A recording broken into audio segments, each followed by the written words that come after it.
La société en général pense que nous, les femmes qui portons le voile, nous sommes toutes des femmes vertueuses, voire même des femmes parfaites.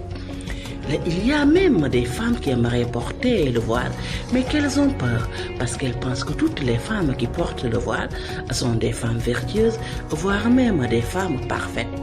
Mais nous ne sommes pas parfaites, puisque la perfection n'existe pas dans ce monde. La plupart d'entre nous sont des femmes pieuses et nous essayons d'être meilleures et devenir même des femmes vertueuses.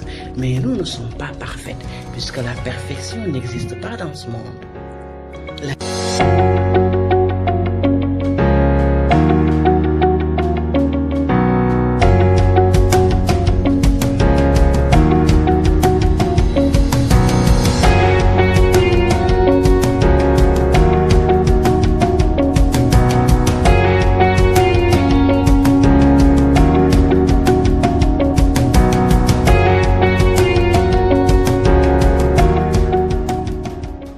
Bonjour tout le monde, j'espère que vous allez bien, c'est Amina. Je suis venue aujourd'hui pour une nouvelle vidéo, bienvenue sur notre chaîne. Voilà, aujourd'hui comme vous le voyez, on va faire une vidéo très importante puisqu'il s'agit de quelque chose de très important. Il s'agit du port du voile. J'ai comme invité une femme très exceptionnelle et qui porte le voile. Mais avant de vous laisser la découvrir, je vais vous inviter tous à vous abonner sur notre chaîne Amina Linguère Mabo. Pour tous ceux ou celles qui ne sont pas encore abonnés à notre chaîne, je vous invite à le faire. Et comme j'ai l'habitude de le dire en wolof, neen ko ci duut ci boobu les boutons képp ku ci abonné wula ci Amina Linguère Mabo bi maa ngi lay ñaan ne ko ci duut ci boobu les boutons képp ku ci vidéo bi neex tam maa ngi lay ñaan. Aujourd'hui, on est ici en cet après-midi, quelque part dans un quartier à Dakar, chez Madame Fatou Nguirane. Madame Fatou Nguirane est éducatrice à l'école CM Martin Luther King de Dakar. Donc, on est venu l'interviewer sur le port du... Fatou, depuis combien de temps vous portez le voile? Et qu'est-ce qui vous a motivé à le porter? Bonsoir. Je suis voilée depuis 1992. Ok, à quel âge? J'avais à peu près 14-15 ans. 14-15 ans. D'accord. Et... Autant, j'étais très jeune et en général j'écoutais les pages de Maman de la ZC. Et un jour, le 9 décembre 1992, il a parlé de l'approche de la fin du monde. Il avait soutenu que les étoiles sont en train de se réunir et que les musulmans devraient prier avant qu'on ne prie pour eux, pour les amener dans leur dernière demeure. Et pour que les femmes aussi se voilent avant qu'on ne leur couvre partout le corps. Donc c'était quelque chose qui m'avait frappée et j'avais compris qu'il fallait porter le voile, en tout cas pour essayer quand même d'avoir la conscience. C'est ça qui vous a motivé à être voilée. Fatou, vous m'avez dit tout à l'heure que vous portez le voile depuis l'âge de 15 ans, donc je peux dire depuis votre adolescence, en 1992, donc ça fait longtemps, 1992 jusqu'à maintenant, cette année en 2022, ça fait plus d'une trentaine d'années, donc ça fait longtemps. Donc dites-moi, pendant toutes ces années, qu'est-ce que vous avez rencontré comme difficulté en étant une femme voilée, comme frustration, comme je peux même dire comme humiliation, parce qu'on sait que toutes les femmes du monde qui portent le voile ont des difficultés, voire même des frustrations et des humiliations. Dites-moi, raconte-moi votre histoire, Fatou. Qu'est-ce que vous avez rencontré donc comme difficulté, comme frustration, comme humiliation depuis que vous portez le voile? Racontez-moi, Fatou. C'est une question qui m'a fait un peu rire parce que cela me rappelle une fois, parce que moi j'ai évolué dans un camp avec des militaires et vous savez, pour la plupart, avec les familles militaires, il n'y avait pas beaucoup cette idée autant de porter le voile. Donc j'étais presque la seule, c'était à la base aérienne de Thiès. J'étais presque la seule à porter le voile en ce temps. Et parfois, c'était pas facile de fréquenter les autres parce que on te voyait dans notre œil. On se disait que celle-là, elle est en retard. Et pire encore, parfois, même pour aller au marché, bien à la boutique, on te tirait le foulard. Donc, depuis ce temps, j'ai pris l'habitude de mettre les épingles un peu partout parce que on te tirait le voile et tu devais courir derrière ce voile, derrière ces personnes pour récupérer ton voile et mettre là-dessus, mettre au-dessus de la tête. Et beaucoup me disaient, même parmi les militaires et autres, on me disait que tu auras des verres au-dessus de la tête, tu auras des verres, hein, tu auras des teignes, on me disait beaucoup de choses, etc. Et pour me décourager. Et comme j'ai toujours été battante, je n'avais pas cru en ça parce qu'à chaque fois, moi, ce qui me réconfortait, dès que je venais à la maison et je trouvais ma famille qui était là, prête à me consoler, prête à me dire que ce sont des choses qui n'existent pas. Donc, je ne devais pas y croire et là, vraiment, j'y ai cru et jusqu'ici, j'essaie de tenir. Il faut aussi comprendre que même avec le milieu, dès que vous commencez à grandir, vous commencez à avoir l'âge de vous marier, il y a des gens qui viennent, qui ont d'autres croyances, qui vous disent que si vous voulez que je vous écoute, il faut enlever le voile. Ah oui? Je l'ai vécu. Ils disent que pour pouvoir se marier, il faut enlever le voile. Mais pour vous dire que c'est quelque chose qui me tient à cœur et quelque chose à laquelle je crois fortement. Donc j'ai refusé. Et là, ça ne m'a pas empêché d'évoluer vraiment et d'avoir une vie meilleure. Et je me suis mariée quand même. Et j'ai choisi aussi mes fréquentations parce que pour celles qui aiment les dancing, les soirées et autres, on ne pouvait pas partager les mêmes idées. Je me suis décidée à évoluer avec mes femmes. Ah, c'est très bien, Fatou. Voilà. Est-ce que, par exemple, dans votre famille, vous avez des sœurs ou des cousines ou voilées, par exemple, des tantes? Dans ma famille, il y en a quelques rares. Mais vous savez, j'évolue dans une famille où, pour la plupart, on est dans une famille de Halpulaar. Donc, nous, on n'est pas habitués à avoir la tête nue. Même si on ne porte pas le voile, on met toujours un foulard au-dessus et on attache. Pour la plupart, parce que dès que vous avez l'âge de vous marier, vous n'avez plus la tête nue. Donc, peut-être qu'il y en a qui portent le voile maintenant, mais autant il n'y en avait pas beaucoup. Mais présentement, les filles maintenant, à la place de porter, attacher le foulard, elles préfèrent mettre le voile et tourner pour se faire encore plus. Ben, c'est ça. C'est le voile qui est recommandé. Voilà. Bon, est-ce que ça vous est déjà arrivé une fois ou quelques fois d'enlever le voile, surtout quand vous étiez plus jeune, quand vous n'étiez pas encore marié, bon, à cause des moqueries, de tout ça, d'enlever, ou bien même si ce n'est pas à cause des moqueries, peut-être que vous voyez vos camarades de jeunes filles comme vous, bon, qui mettent par exemple des tissages, qui font des jolies tresses, tout et tout. Est-ce que ça vous a pas arrivé d'avoir envie aussi de faire comme elles, en se disant peut-être que si je fais ça, je serai plus belle que ça, plus jolie, tout et tout? Et ça vous a fait déjà arrivé? Bon, Amina, moi personnellement, parce que même avant de porter le voile, nous chez nous, on n'avait pas le droit de porter ni de mèches, ni de perruques. Donc moi, j'ai été éduquée en tant qu'une personne qui ne devait que se contenter de ses cheveux. Et alhamdoulilah, je rends grâce à Dieu. Parce que pour des choses comme ça, ma maman s'amusait à me peigner la tête ou me dire regarde comment tu es belle, regarde comment sont tes cheveux. Tes cheveux sont même plus longs que les greffages et autres. Elle t'encourageait, oui. Elle me coiffait, elle m'encourageait. Et donc moi, je ne voyais pas la nécessité d'enlever le voile. Bien sûr, oui. Donc moi, personnellement, je n'ai pas été tentée par ces trucs de la vie. Ok, d'accord, voilà. Parce que voilà, et ta maman t'a encouragé beaucoup. Parce qu'il y a des mamans, même si c'est pas...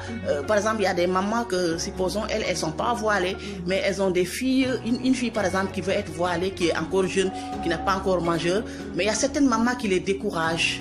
Moi, par exemple, avec ma famille, ce qui se passait, quand j'ai décidé de porter le voile, vous savez que moi, je fête chaque année, le 23 décembre, mon anniversaire, je suis née, j'avais l'habitude de fêter, et chaque année, le 23 et le 24 décembre, j'avais l'habitude de fêter mon anniversaire.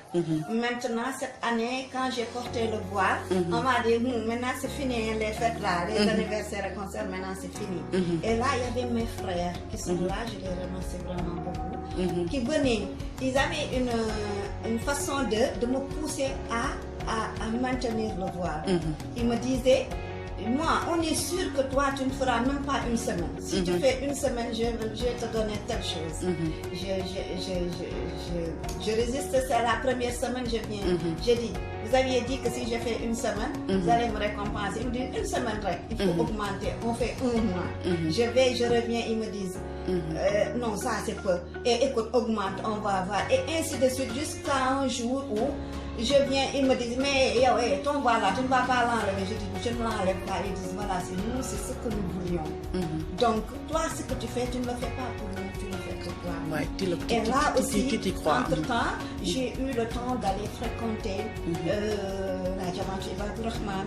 Et là aussi, j'avais des gens qui m'aidaient, comme Imam Bachir Diop. J'étais avec beaucoup de personnes, beaucoup de dames qui m'encadraient, qui m'apprenaient ce que la femme musulmane doit faire, ce qu'elle ne doit pas faire, ce qui nous attend. Donc notre rôle dans la société. Donc finalement, je n'ai pas regretté d'avoir porté le voile de tout ça. Ah d'accord, c'est bien. Donc, par exemple, dans le milieu du travail, est-ce que ça vous a pas arrivé, ça vous est pas arrivé de, par exemple, d'avoir des difficultés, par exemple, supposons, je sais pas si avant tu ne travaillais pas, peut-être étant plus jeune, ou bien quand tu es sorti de l'école, bon, tu étais en chômage déjà avant d'avoir du boulot. Est-ce que tu n'as pas eu de difficultés, ou bien même en étant même quelqu'un qui travaille, un employé, ou bien, je sais pas. Donc, est-ce que ça t'est pas arrivé d'avoir des difficultés dans le milieu du travail, quoi, par exemple? Non, sincèrement, moi, au contraire, parce que vous savez, beaucoup quand ils voient la femme porter le voile, ils essaient de savoir ce qui se cache derrière cette personne. Ok. Ils essaient de vous dévisager. Et face à une personne comme moi, ils savent que moi, je ne suis pas du genre à tâtonner. Je porte le voile et c'est parce que j'y crois. Donc là, il n'y a pas de souci. Et au contraire, moi, depuis, parce que moi, je me suis mariée très tôt, vers 21 ans, 22 ans comme ça, j'étais déjà mariée. J'étais dans un milieu où, peut-être j'évoluais dans une famille où c'était des mourides qui ne préféraient pas, peut-être que je mets l'épingle, etc. et autres. Mais j'ai toujours insisté pour porter le voile. Donc je l'ai toujours porté. Au début, c'était un peu compliqué, mais par la suite, je n'ai pas de problème.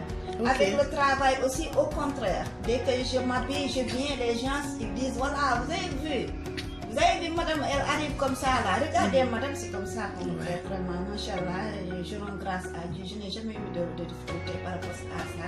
Et depuis que j'ai grandi. D'accord. Ok. Par exemple, est-ce que en général, on voit des filles qui sont voilées, parce que tout à l'heure, tu l'as dit, tu dis qu'il y a des jeunes filles, même au lieu de porter le voile, au lieu de mettre le foulard, par exemple, elles préfèrent, par exemple, se voiler ou quelque chose comme ça. Donc, on peut dire qu'ici, il y a des jeunes filles, par exemple, qui sont voilées par mode, par exemple. Elles ne sont pas voilées parce que Dieu l'a demandé ou quelque chose comme ça, mais elles se voilent par style ou changer ou quelque chose de ce genre. Donc, elles ne sont pas même tout le temps voilées et autres. Voilà, donc... des fois elles sont voilées, mais peut-être elles portent des pantalons très serrés et même par exemple des hauts très courts qui montrent quand même leur forme, tout et tout. Qu'est-ce que tu penses de ça, par exemple? Parce que... Bon, ça c'est toujours la face cachée de l'histoire. Il y a des personnes qui portent le voile par conviction, parce qu'ils croient au surat où le Tout-Puissant nous demande, et quand il dit يا أيها النبي قل لأزواجك وبناتك ونساء المؤمنين يدنين عليهن من جلابيبهن ذلك أدنى أن يعرفن ولا يزين وكان الله غفورا. Et c'est quelle sourate? Ça se trouve dans la sourate Al-Ahzab. Al-Ahzab, ok. Donc, verset? Je n'ai pas retenu le verset. Ok, tu peux traduire par exemple pour là, le Tout-Puissant demande au prophète de demander à ses épouses, à ses filles et à toutes les femmes musulmanes de porter le voile. C'est à partir de là-bas qu'on les reconnaîtra et elles ne seront pas blessées. Donc c'est quelque chose qui est une obligation que les gens ne doivent pas prendre à la légère. Malheureusement, ce que nous voyons ici maintenant, c'est la mode. C'est le voile qu'on met avec beaucoup de façons de les mettre. Et je ne parle pas de modèle, mais je parle de la façon de déposer. Parfois, on les pose là. Parfois, il y en a qui mettent derrière les oreilles. Il y en a qui font des créations pour sortir quelque chose qu'elle essaie de montrer. Et avec des pantalons serrés, chemises, ou bien des body et trucs. Donc voilà, moi je pense que c'est pas normal. Parce que comme on avait dit, que ça ne devait pas être ni serré, ni transparent, ni court. Oui. Donc voilà.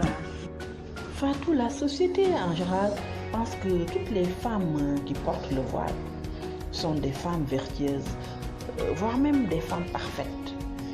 Qu'est-ce que vous pensez de ça? Il y a même des jeunes filles qui aimeraient porter le voile, mais elles ont peur parce qu'elles pensent que pour porter le voile, il faut aussi être une femme vertueuse, peut-être voire même parfaite. Et quand même, nous sommes tous des êtres humains. Donc qu'on porte le voile ou pas, on est des êtres humains et on sait que l'humain n'est pas parfait puisque la perfection n'existe pas dans le monde. Donc c'est vrai que la plupart des femmes qui portent le voile sont des femmes pieuses et qui essayent d'être des femmes vertueuses, mais nous ne sommes pas parfaites. Donc qu'est-ce que vous pensez là? Moi je dirais d'abord que nous on est venus dans ce monde à cause d'Adam et d'Ève. Et Adam était un prophète, mais Satan l'a obligé à pécher. C'est la raison pour laquelle nous on est là pour le répandre. Donc nul n'est parfait. Toutefois, quand on a choisi d'être musulman, on a choisi d'aller vers, même si on ne peut pas être parfait, on a choisi d'aller vers la perfection. Donc c'est un chemin qui est là, qui est tracé. Et cela ne dépend pas de nous, cela dépend de la volonté divine. Toutefois, il faut avoir la ferme conviction de vraiment faire le bien et d'éviter le mal. Parce que c'est ce qui est recommandé. Même si parfois il peut nous arriver de commettre des erreurs, parce que l'erreur elle est humaine. L'erreur elle est humaine, mais toutefois quand une personne fait une erreur, qu'elle soit consciente que cette chose c'est une erreur et que cette erreur quand même ne se répète pas. Parce que finalement quand ça se répète, ce n'est plus une erreur, vraiment c'est une volonté manifeste de la personne. Moi je dis que pour chaque chose, si on y met la volonté, Inch'Allah on va réussir. Ça je crois fermement. Ok. Et qu'est-ce que tu penses, par exemple, aussi aux jeunes filles, par exemple, qui disent que je vais être voilée, mais peut-être que si je me voile, je n'aurai pas de travail ou bien je n'aurai pas de mari. Il y a d'autres qui pensent comme ça, hein, et c'est pour ça que peut-être qu'elles ne sont même pas voilées. Donc, qu'est-ce que tu penses de ça, par exemple? Bon, moi, si je parle d'expérience, moi, je recommanderais à ces filles d'aller vite se voiler si elles veulent se marier. Parce que l'expérience que j'ai eue par rapport, parce que moi, je suis un peu curieuse, et pour la plupart du temps, je pose tellement de questions aux hommes pour savoir exactement ce qui se passe derrière leur tête. Et là, pour la plupart, ils me disent que pour tenter l'expérience, ils vont vers les filles qui vont se laisser faire, vers des filles qui sont un peu faciles, etc. et autres. Maintenant, pour avoir une bonne progéniture, ils vont vers des femmes voilées, mais des femmes voilées qui y croient fermement. Parce que l'homme, il est de nature jaloux. Et maintenant, pour cet homme qui est jaloux, il ne voudrait pas qu'on touche à son épouse. Donc, vous voyez ce que ça fait. Et les femmes devraient plutôt aller se voiler. Et derrière ce voile, elles devraient plutôt avoir foi en ce qu'elles font. Et qu'elles sachent que Dieu est avec eux vraiment. Ceux qui ont la foi et ceux qui sont en Dieu. Ok. Mais il y a quand même des hommes qui disent que je n'aime pas les filles voilées. Il y a d'autres qui le disent. Hein? Mais c'est évident. C'est évident. Parce qu'il y a une anecdote pour ça. Il y avait un militaire qui est devenu gendarme et qui voulait que son épouse ne porte que des pantalons et des jupes et robes moulantes, etc. Sexy quoi. C'est son épouse. Ce sont des hommes qui préfèrent que leurs épouses s'habillent sexy. Vous savez, ça c'est quelque chose que nous on ne peut pas qualifier de mauvais. Mais moi j'aurais préféré que ces personnes, en tout cas, préfèrent le sexy avec leurs épouses plutôt qu'avec des personnes qui ne sont pas vraiment, qui ne les appartiennent pas. Ouais. Et par exemple, elles peuvent même être sexy en étant en intimité avec leur mari. Parce que même Dieu, par exemple, il nous demande d'être voilés. Mais par exemple, elle ne nous demande pas d'être voilés devant nos époux ou bien devant nos frères. Mais Ouais. absolument. Parfois, au niveau de mon établissement, on a l'habitude de faire des discussions. Les gens qui disent oh ouais, etc. C'est ce qu'on nous dit. On nous taxe vraiment de ne rien savoir par rapport au ménage et autres. Alors que c'est pas vrai. C'est pas vrai. Et parce que quoi. c'est ce qu'ils pensent. Mais en fait, c'est pas ça. Parce que même dans l'islam, le prophète, quand des gens voulaient savoir quelque chose, ils lui demandaient d'aller voir cette petite fille, toute petite comme ça, là, d'aller vers elle. Et cette fille, elle avait l'habitude d'enseigner aux femmes musulmanes comment vivre avec son mari, ce qu'il faut, ce qu'il ne faut pas faire, comment et à quel moment le faire. Et je crois que maintenant, avec les réseaux sociaux, l'internet qui est là, qui répond à toutes les questions, moi je crois que vraiment tout le monde, en tout cas tout le monde sait ce qu'il faut, ce qu'il ne faut pas faire. Vraiment. Pour maîtriser et garder ce qu'il faut. Franchement. Voilà, on va passer à la dernière question. Fatou, pendant tout ce temps que vous portez le voile, quels sont les changements ou même les impacts positifs, voire même des récompenses que vous avez obtenues? Puisqu'on sait que dans ce bas monde, quand on fait du bien, on obtient toujours des résultats positifs, surtout un bien recommandé par Allah Wadial, voire même une obligation. Donc dites-nous Fatou, pendant tout ce temps que vous portez le port du voile, quels sont les résultats positifs que vous avez obtenus? Parce que le Tout-Puissant nous demande de porter le voile. C'est pas par hasard qu'il est dit que quand les femmes sont voilées, elles seront protégées. Et moi, cette protection, je l'ai vécue. Je l'ai vécue pleinement. Parce que étant voilée, je pouvais être avec mes camarades. Même si dans la rue, on se permettait de taquiner mes copines, etc. et de leur dire des choses indécentes. Moi, on ne me disait jamais ça. Rien, ouais. On me respectait. On te respecte, ouais. Et jusqu'ici, vraiment, ce respect, je le mérite. Et là, je le sens quand j'entre dans un bus, dans un car Tata, là où je suis obligée de me mettre debout. Je sens le respect. Parce que ce soit les hommes ou bien les enfants, ou bien vraiment, il y a même des hommes qui sont un peu plus âgés que moi, qui se lèvent et qui me cèdent la place, vraiment pour me montrer ce signe de respect. Et ces personnes, parfois, vous passez et vous disent vraiment, nous aimons vraiment ce voile que vous mettez sur nous. Donc c'est quelque chose qui est là. Et moi qui m'est bénéfique, Et c'est quelque chose qui est là, qui me protège aussi, parce que quand je suis avec des gens, je communique avec ces gens, ils me font confiance. Et ça, vraiment, je rends grâce à Dieu. D'accord. Votre dernier mot, Fatou, au sujet de nos sœurs qui aimeraient porter le voile, mais qui n'ont pas encore décidé à le porter, ou bien à d'autres sœurs qui viennent juste de commencer à le porter. Dites-nous votre dernier mot sur ça. Oui, je dirais quand même que on est ici sur terre pour nous répondre. On n'est pas là pour chercher le plaisir, parce que le plaisir elle est éternel, mais seulement on sera là-bas bien jugé et on sera au paradis, surtout à tout le monde. Donc rien ne vaut la peine de faire des choses ici-bas et de préférer quand même délaisser les obligations, parce que ça c'est une recommandation divine. C'est pas un choix que nous faisons. On nous demande de le faire, comme tout nous devons respecter les 5 prières. Donc on doit porter le voile, c'est une obligation. Donc pour des plaisirs éphémères de la vie, pour des beautés, etc. que nous-mêmes étant voilés nous pouvons avoir. Vraiment. Je me demande pourquoi les gens sont obligés de se laisser dévoiler, de laisser la tête, de mettre des perruques ou de faire des choses qui demain pourront leur faire être vraiment très néfastes. Donc je souhaite un bon courage à toutes celles qui ont débuté le port du voile, parce qu'en toute chose, tout début est difficile, mais je leur dis que c'est quelque chose qui, au finish, sera quelque chose d'agréable dans leur cœur. Il suffit juste d'y croire, et Inch'Allah Rabbi, pas de souci, et la vie sera très belle, Inch'Allah. Merci beaucoup Fatou. Donc voilà, donc on a fini cette vidéo et on vous remercie vraiment beaucoup. Merci beaucoup Fatou. Au revoir.